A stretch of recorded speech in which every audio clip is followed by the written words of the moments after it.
Thank you so much for joining us today on Coffee With. We're at the Highway 61 Coffee House on Washington Street, and I'm being joined today by Linda Turner. Linda, thank you so much for coming and having coffee with us today. The reason I wanted to talk to you is to talk about my very favorite subject, which is reading, of course. And you are a member of Crawford Street United Methodist Church, and Crawford Street has just started a reading program in conjunction with the school, and I want to know some information about that program. We have a group of approximately 12 people that are going into Dana Road Elementary School to serve as reading volunteers. We're not actually tutoring, but our primary purpose is more to listen to the children read. This all began when our minister attended one of Dr. Swinford's neighborhood meetings, and he decided that we needed to get involved with the school district as a local mission. Crawford Street has a history of sending people out into foreign countries, and we do several downtown mission things, but he felt like there was a real need for us to serve as sort of an adoptee to Dana Road. As the program evolved, we decided to more specifically work with a group of specific children. So this group of 12 have made a commitment to go in every week. Some of us are going twice a week, and we will work with that same child so that there's continuity for the child. The teachers expressed to us that there is a real need for the children to be able to read to an adult.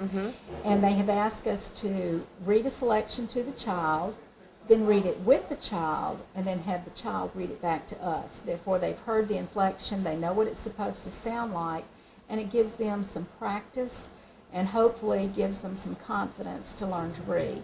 We're working with 3 specific teachers who are members of Crawford Street, and each of them selected a group of students from their room that they thought would benefit the most. So we're working with a first grade, a second grade, and a third grade. Now the third graders are involved in the high stakes testing this year, so we're working not only with the reading but also with some test taking skills. I kind of got nominated as to head up this committee because I'm recently retired from the school district, and I do know a lot of the people at Dana Road, so it just seemed like an easy fit.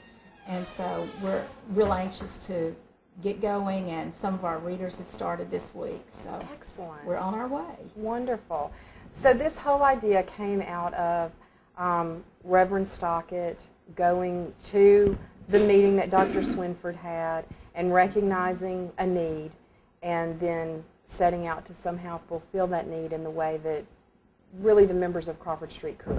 That's correct. And his goal was not to write a check. It's so easy for people to write a check. He wanted us to make a physical commitment to actually get out and do the work. He wanted to see people out in the schools. And we hope to do other things beside the reading. We want to do some things to help with the outside, to maybe beautify the school some. There already are some people that are doing that. We want to recognize the teachers for the work that they've done, but our primary focus for the end of this year is going to be reading with these students one-on-one. And it's really important that we be there on time every day that we say we're going to, because the children are going to expect us. Yes, they are. So we had to and make be that very commitment. excited about it. That's exactly right. And so we're really looking forward to doing this because it's one way that we think we can really make a difference.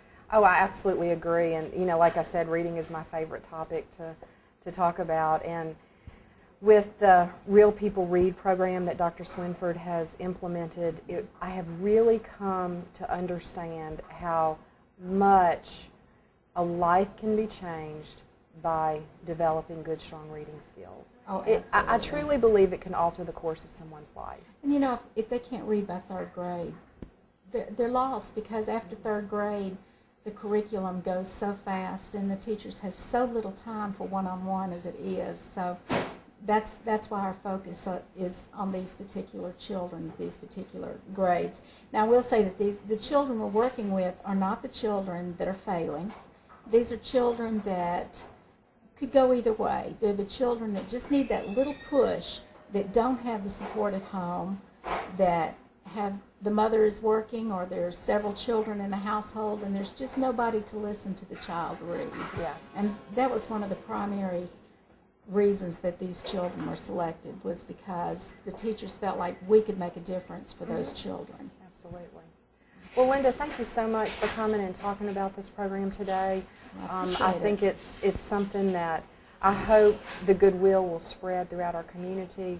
Perhaps some other churches will decide to do this, some other businesses. I think since Dr. Swinford has been here that we have certainly seen a significant increase in community interest and community involvement to really address this literacy problem. And I'm excited about it. Well, I am too. I'm very excited about it. And we've got such a broad range of people that are working with this. Some of them are retired, as I am, but several of them are still employed, and they're taking their lunch hour to go over and work with the students.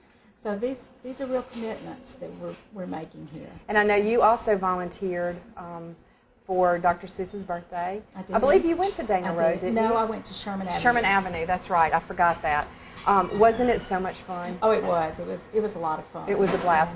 You know, it was so much more fun for those of us who volunteered. I mean, the kids obviously enjoyed it, but I had so much more fun than they did. I agree. And I read to a class at Redwood on a fairly regular basis, too. So I've just always loved that. Even in my classroom, I always read to my students. Oh, yeah. And these were 4th and 6th graders. Sure. And people quit reading to them a long time. You know, they would say, nobody's read to us since kindergarten. Right. But well, you know, I remember when I was in 5th grade, every day after lunch, our teacher would read to us, or one of the other teachers, they would switch classes, and one of the other teachers would come and read to us, and they read Little Women and the 5 Little Peppers and How They Grew, and Johnny Appleseed. I mean, I remember so many books that they would read to us for an hour after lunch every day, and it obviously had a significant impact on my life. So thank you, you and all the members of Crawford Street who are really sinking into this and doing something very useful about it. Well, thank you for getting the word out. Maybe we can have more volunteers. That would be great. Thank you for coming and having coffee with me today.